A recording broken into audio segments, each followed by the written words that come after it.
محب وطن کمانڈوز کی ایک سنسنی خیز داستان جو دفاعی وطن کے ساتھ ساتھ وادی کشمیر کو بھارتی درندگی سے بچانے کے لیے پچھلی 7 دہائیوں سے مسلسل دشمن کے سینے پر مونگ دل رہے ہیں۔ کہانی کی طرف بڑھنے سے پہلے آپ سے گزارش ہے کہ چینل کو سبسکرائب کیجیے اور ویڈیو کو لائک کیجیے۔ آئیے کہانی کی طرف چلتے ہیں۔ عمران بالکل ساکت جھاڑیوں کے پیچھے بیٹھا انہیں دیکھ بھی رہا تھا اور ان کی گفتگو بھی سن رہا تھا۔ اس نے سوچا کہ اگر وہ انگریزی زبان سے واقف نہ ہوتا تو ان سائنسدانوں کی باتیں بالکل نہیں سمجھ سکتا تھا، اور کلکتے سے مسٹر داس گپتا نام کے ملٹری انٹیلیجنس آفیسر کی آمد کا سن کر اچانک اس کے ذہن میں جو منصوبہ اپنے آپ تیار ہو گیا تھا وہ اس سے بے خبر رہتا۔ یہ ایک غیبی امداد تھی جس نے اس کے ذہن میں امید کی شمع روشن کر دی تھی۔ دونوں بوڑھے سائنسدان کچھ دیر بیٹھے اپنے گھر اور بچوں کی باتیں کرتے رہے اور پھر آہستہ سے اٹھے اور فوجی کیمپ کی طرف واپس چل پڑے۔ اس وقت عمران کے چہرے پر امید کی روشنی آ گئی تھی۔ اسے یوں محسوس ہونے لگا کہ وہ مایوسی کے اندھیروں میں بھٹک رہا تھا کہ کسی نے اچانک اس کا ہاتھ پکڑ کر اسے اندھیروں میں سے باہر نکال لیا تھا۔ وہ خاموشی سے اٹھا اور گاؤں کی طرف چل دیا۔ وہ جنگلی قبیلے کے آدمی کے حلیے میں تھا، اب اسے یہ حلیہ بدلنے کی اشد ضرورت تھی۔ وہ گاؤں میں سیدھا سردار باتو کے جھونپڑے میں گیا۔ سردار باتو اس وقت اکیلا بیٹھا تھا۔ اس نے سردار باتو کو اصل منصوبہ نہ بتایا، صرف اتنا کہا، سردار مجھے فوجی کیمپ کے اندر جا کر ایٹم بم کی تیاریوں کو اپنی آنکھوں سے دیکھنے کا ایک ذریعہ مل گیا ہے۔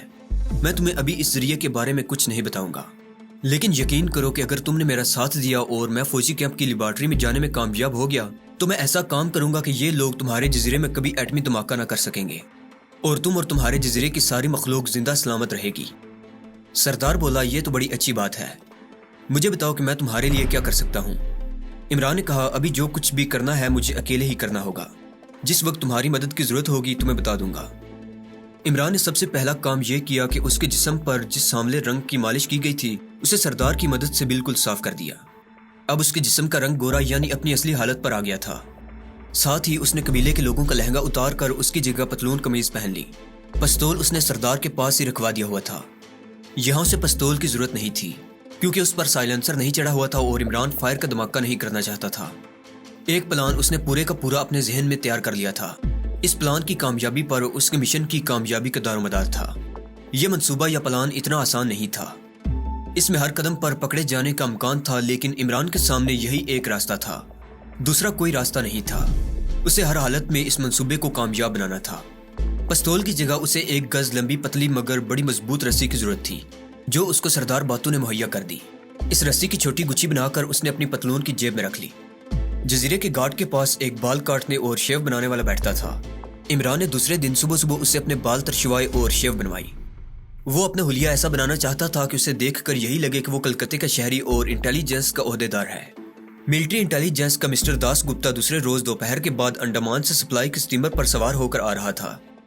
عمران اپنے منصوبے کے مطابق مسٹر داس گپتا کو گھاٹ پر لینے جانا تھا۔ گھاٹ پر سے اس نے معلوم کر لیا تھا کہ سٹیمر سپلائی لے کر کس وقت آ رہا ہے۔ دوسرے روز وہ 1 گھنٹہ پہلے گھاٹ پر پہنچ گیا اور جیٹی کے گیٹ پر ایک طرف ہو کر بیٹھ گیا اور مسٹر داس گپتا کی آمد کا انتظار کرنے لگا۔ اس روز آسمان پر بادل چھائے ہوئے تھے لیکن بارش نہیں ہو رہی تھی۔ جیٹی کے گیٹ کے اوپر ایک چھوٹا گول کلاک لگا ہوا تھا جو دوپہر کے 2:30 بجا رہا تھا۔ 3:15 بجے سٹیمر نے پہنچنا تھا۔ مسٹر داس گپتا کو جس راستے سے کمانڈو عمران نے لے جانا تھا وہ راستہ اس نے پہلے سے طے کر رکھا تھا۔ یہ راستہ ایک جنگل میں سے ہو کر گزرتا تھا۔ کچھ دیر بیٹھنے کے بعد عمران اٹھ کر ٹہلنے لگا۔ جیٹی پر مزدور ادھر ادھر اپنے کام میں لگے ہوئے تھے۔ منصوبہ بڑا نازک تھا، یوں سمجھ لے کہ عمران کو مسٹر داس گپتا کو لے کر تنی ہوئی رسی پر چلنا تھا۔ ہر قدم پر پاؤں کے پھسلنے کا خطرہ موجود تھا، لیکن عمران پر امید تھا۔ اس نے اپنے اندر بھرپور اعتماد پیدا کر لیا تھا اور اسے یقین تھا کہ وہ اپنے منصوبے میں ضرور کامیاب ہوگا۔ ناکام ہونے کی صورت میں عمران کی موت یقینی تھی۔ 3:30 بجے انڈمان سے سپلائی اور مسٹر داس گپتا کو لانے والا سٹیمر جیٹی کے ساتھ آ کر لگ گیا۔ عمران مسٹر داس گپتا کی شکل سے ناواقف تھا۔ اس نے داس گپتا کو پہلے کبھی نہیں دیکھا تھا، لیکن اسے ہر حالت میں جیسے بھی ممکن ہو بھارت کے اس انٹیلیجنس آفیسر کو پہچاننا تھا اور اسے اس کا خیر مقدم کرنا تھا۔ عمران کو یقین تھا کہ وہ داس گپتا کو ضرور پہچان لے گا۔ اس کی وجہ یہ تھی کہ داس گپتا پنجابی تھا اور پنجابی دور سے پہچانے جاتے ہیں۔ دوسری وجہ یہ تھی کہ سٹیمر پر زیادہ سواریاں نہیں بیٹھتی اور یہ سپلائی لانے والا سٹیمر تھا اور شہری آدمی سب سے الگ نظر آ جاتا ہے۔ کمانڈو عمران ذہنی طور پر پوری طرح سے تیار ہو کر جیٹی کے گیٹ کے پاس آ کر کھڑا ہو گیا۔ سٹیمر پر سے چند ایک سواریاں ہی اتری تھی۔ ان میں عمران کو ایک درمیانی قد مگر ذرا باری بدن والا آدمی نظر آیا جس نے پتلون اور بش شرٹ پہن رکھی تھی اور آنکھوں پر سیاہ چشمہ لگایا ہوا تھا۔ اس کے ہاتھ میں ایک چھوٹا سا بریف کیس تھا۔ یہ آدمی گیٹ سے باہر نکل کر ایک طرف کھڑا ہو گیا اور ادھر ادھر دیکھنے لگا، جیسے اسے متوقع ہو کہ کوئی گاڑی اسے لینے آتی ہوگی۔ کمانڈر عمران جلدی سے اس کے پاس گیا اور ہاتھ جوڑ کر پرنام کرنے کے بعد پنجابی میں کہا، سر آپ مسٹر داس گپتا ہیں؟ اس آدمی نے عمران کو اوپر سے نیچے تک دیکھا اور پوچھا، تم کون ہو؟ عمران نے فوراً جواب دیا، سر میرا نام کیپٹن سریندر موہتا ہے، میں بھی پنجابی ہوں اور آپ کے شہر چندی گڑھ کا ہی رہنے والا ہوں۔ میں یہاں سینٹرل ملٹری انٹیلیجنس کی طرف سے ملٹری کیمپ میں تعینات ہوں اور کیمپ کمانڈر کی طرف سے میں آپ کو لینے آیا ہوں۔ داس گپتا نے کہا، گاڑی کہاں ہے؟ کمانڈر عمران نے مسٹر داس گپتا کی طرف جھک کر بڑے رازدار انداز میں کہا۔ اب عمران نے انگریزی میں بولنا شروع کر دیا تھا، سر انتہائی سیکیورٹی کی خاطر ہم نے آپ کی آمد صیغہ راز میں رکھی ہے۔ کیندری CIA کی طرف سے ہمیں خفیہ لیٹر ملا ہے کہ جزیرے میں 2 تخریب کار داخل ہو چکے ہیں۔ سر یہاں زیادہ دیر ٹھہرنا مناسب نہیں، آپ میرے ساتھ آئیں، میں آپ کو راستے میں سب کچھ بتاتا ہوں۔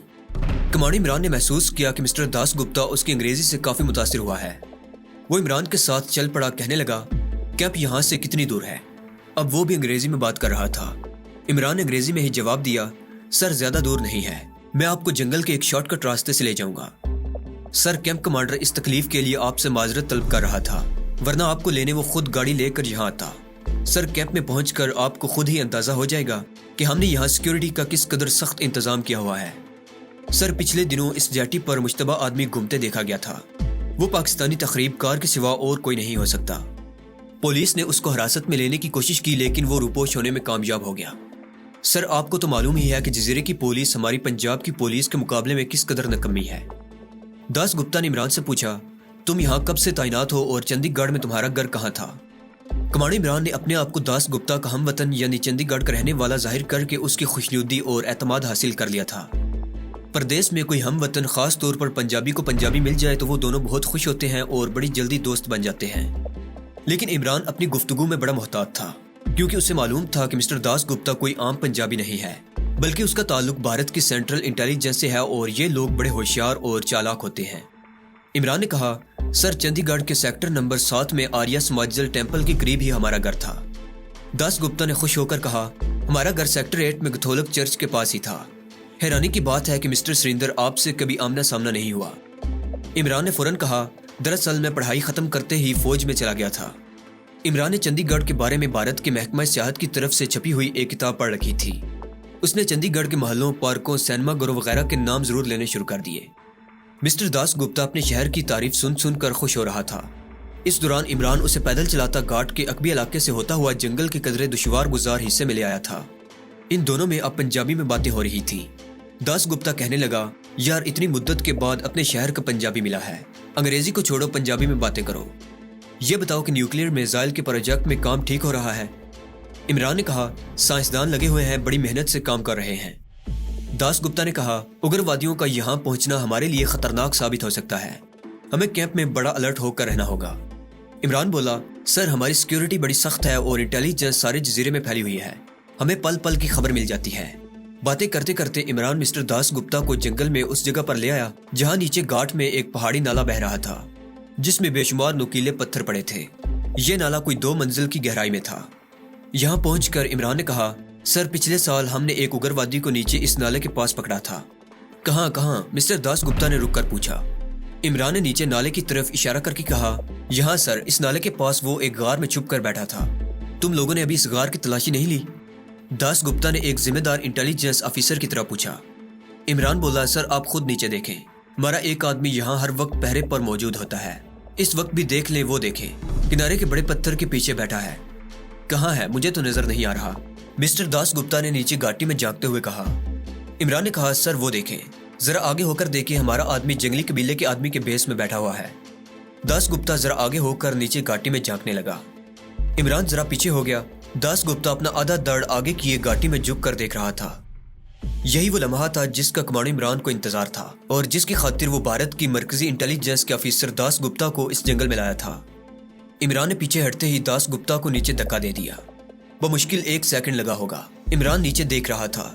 داس گپتا نے ایک کلابازی کھائی اور نالے کے نوکیلے پتھروں پر میدے کی بوری کی طرح گرا اور لڑک کر پتھروں کے درمیان پھنس کر بے حس ہو گیا۔ عمران تیز تیز قدم اٹھاتا اوپر سے ایک چکر لگا کر نیچے گھاٹی میں نالے کے کنارے آ گیا۔